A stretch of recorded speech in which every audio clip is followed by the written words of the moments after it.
So, alright, so first and foremost, I want to give all praises, honor, and glory to Yahweh, Ba'ashem Yoshai, Ba'ashem Mekakodash. We say double and say apostles and elders are great, most and well. God teachers are apostles in truth, and we say salutations to all the Akim, say push on truth and say din and the out. Constantly in season or season, we say shalom. Once again, going into some scriptures here, and it's basically touching upon this post that this person posted. Again, as I said before in a previous video, going through Reddit, which is an app that have certain discussions on certain topics. Now, one of the subreddits here is basically on theology, where people just post questions and try to get answers and so forth. Now, one of the questions this person posted here was questions about eligibility, MDiv, Masters in Religion and Bachelor's degree in English. You say, hi everyone, I have been researching MDiv and Masters in Religion philosophy programs for the last year or so, and I'm trying to determine what my chances are of getting into the program, or what prerequisites I may need before I apply for either one. Now, it's a long post, so nonetheless, this is one of the things that people feel they are the go-to to understand the scriptures, that they are the go-to to teach the scriptures, and they are the go-to to to to go into the Bible and so forth. They believe that you need to have a theology. They believe you need to go to a bachelor's degree. You need to have a master's in the scriptures and so forth. And to get basically what you need is these things from ESO. You need your papers to show that you're acceptable to teach this, just like many other stuff in this world, right? No, nonetheless, I was going to start with a scripture, but let me start with this one. This is Jeremiah, right? The book of Jeremiah, chapter 1. The book of Jeremiah, chapter 1, verse 5, right? This is the book of Jeremiah, chapter 1, verse 5.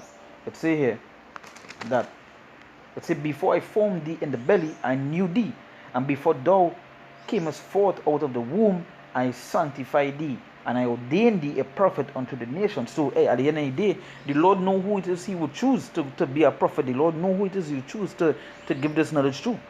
Because, as it says here, before I formed thee in the belly, I knew thee. So, even before you even come out your mother womb, you understand? He already know who it is He was going to choose to be a prophet. That's why not everybody could be that, right? And for most, they don't need to go to no theological bachelor's and to get masters in religion to understand the scriptures, to do this thing, because the Spirit of the Lord would be on you, because He chose you. It's the same way when Yahushua was walking, didn't he walk up to let me just say for account Matthew, and he said, hey, you follow me, and that is what they do. They stopped what they was doing and was following, because they were chosen to do that.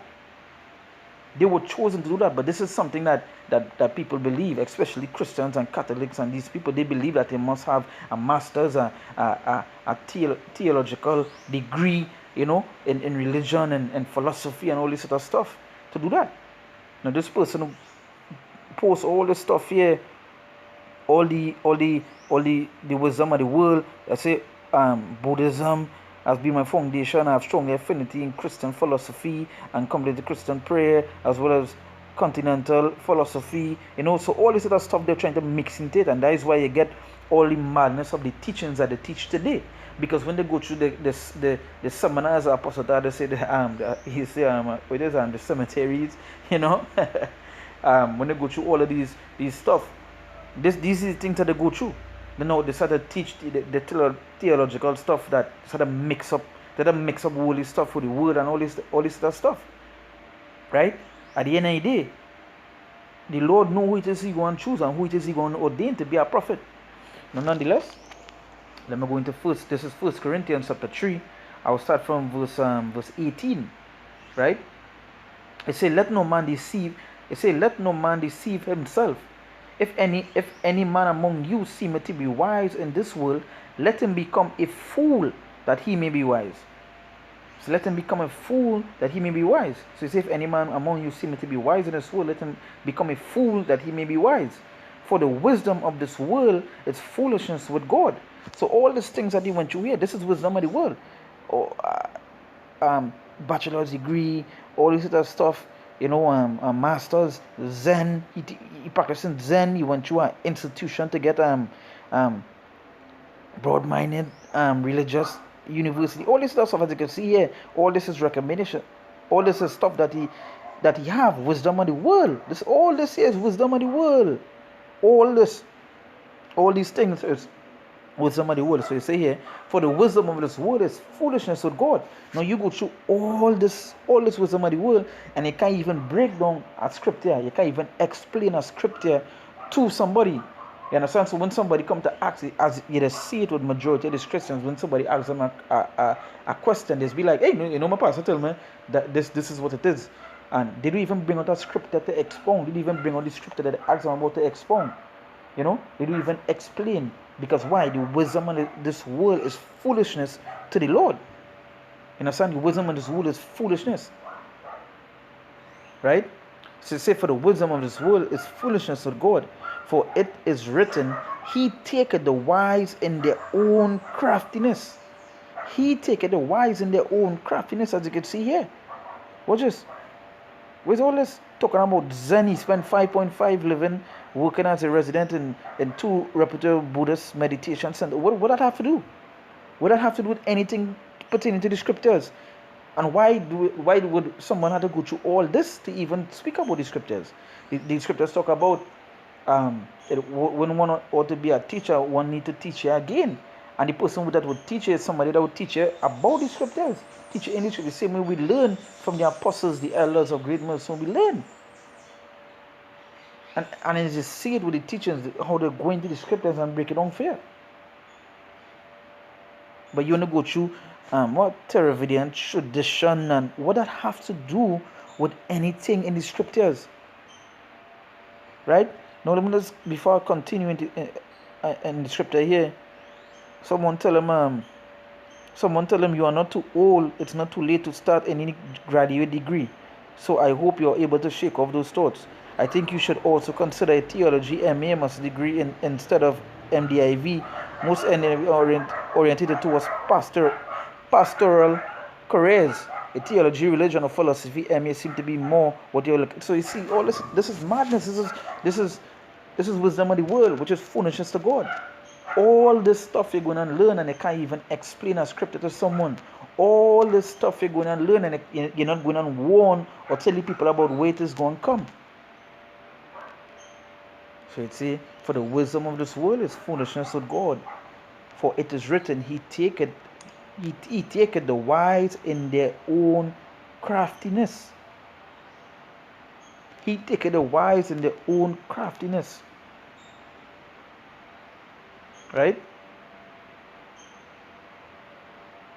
It say verse 20, and again the Lord knoweth the thoughts of the wise, that they are vain. So you see all this, talking about all this philosophy. This is somebody, when they bungs them up, they're going to tell you, you just see it in countless of videos. You see the videos with these pastors, when they're trying to do a video upon us, or when they're trying to sing, they say, a perfect example of that was recently, was the pastor with Vocab Malone. When he came and say he spent so much time in theology, he have a theological degree and all this sort of stuff.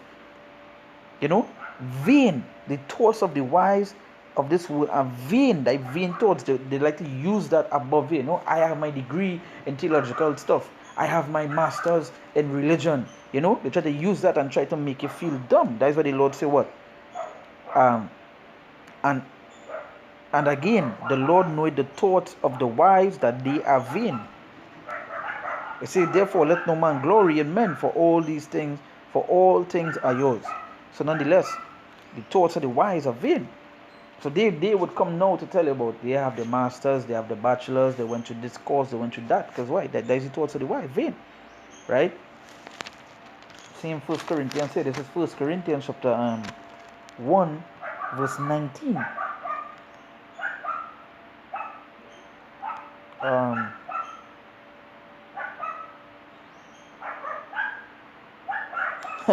Let me start from verse 17. It says, for Mashiach sent me not to baptize, but to preach the gospel, not with wisdom, not the wisdom of words, lest the cross of Mashiach should be made of none effect.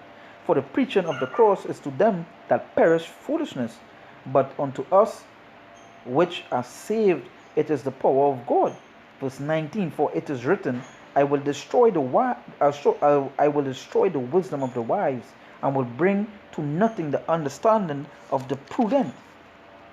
They say, where is the wise? Where is the scribe? You understand? Where is the scribe? It was something um let's see if I remember.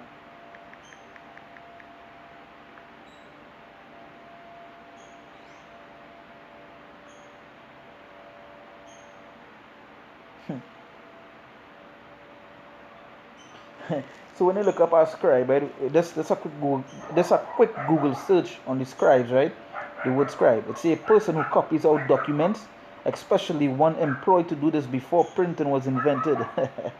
It's a Jewish record keeper or later a professional theologian and jurist, right? So you say, where is the wise? Where is the scribe?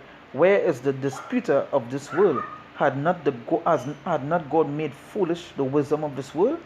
Has not the Lord has not had not God made foolish the wisdom of this world? So what is wisdom this wisdom of the world? Like foolishness when it comes to the Lord. That is foolishness when it comes to the Lord. It say for after that, for after that in the wisdom of God, the world by wisdom knew not God.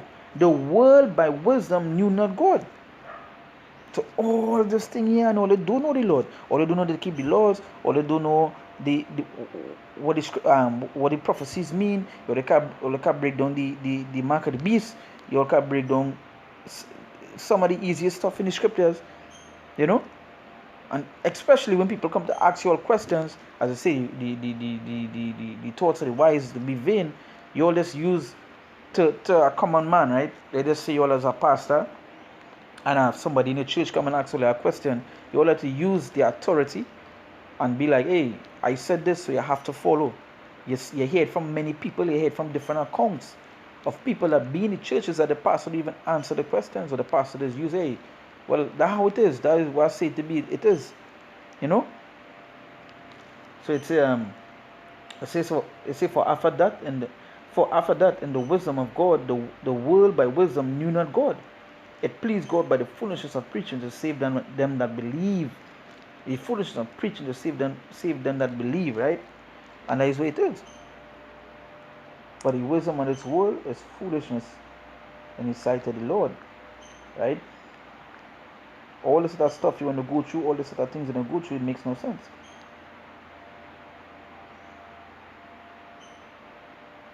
Right? 1 Corinthians chapter 2 verse 6. They say, howbeit. Matter of fact, I'll start from verse 1 Corinthians chapter 2. I'll start from verse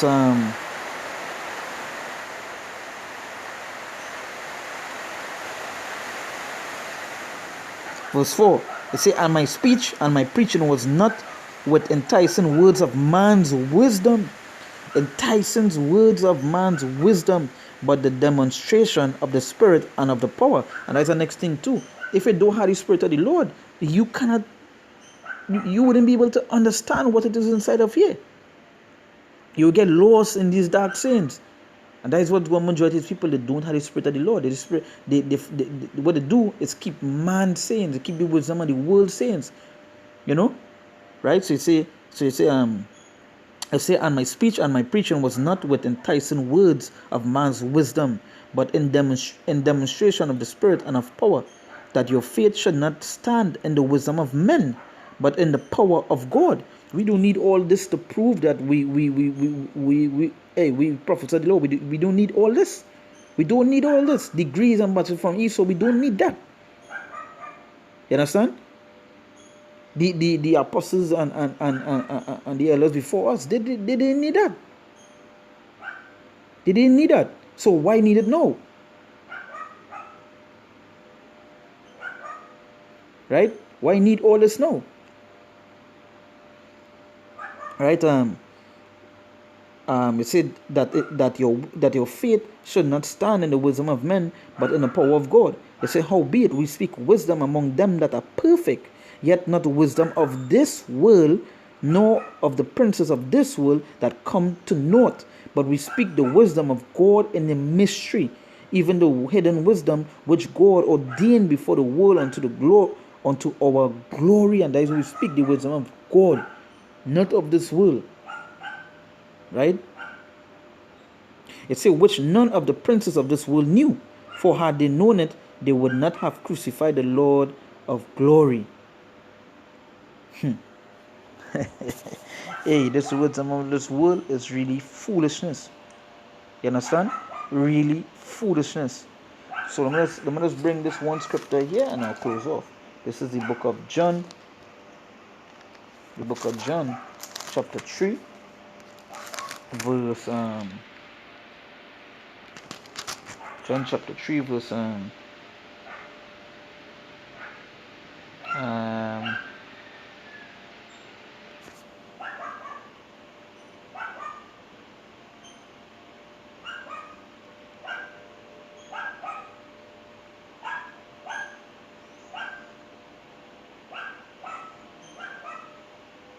John chapter 3, verse 27. It says, John answered and said, a man can receive nothing except it be given him from heaven. So all this thing you're going through here, this is from man. All this thing you're going through here is from man. So nothing can be given unto you unless it be given from heaven. And that is the thing. That is why it's that was start with the Jeremiah. You're chosen from the womb. All this other thing about the wisdom of the word is foolishness. It's total foolishness. So hey, so with that we give all praises, honor and glory to Yahweh, Ba'ashamil Shai, Ba'ashamil Kakodash. We say that we the apostles and elders of great Muslim world, our teachers of apostles in the truth, and we say salutations. So the accountants push on the truth and say day and day out. Constantly in season and season we say Shalom.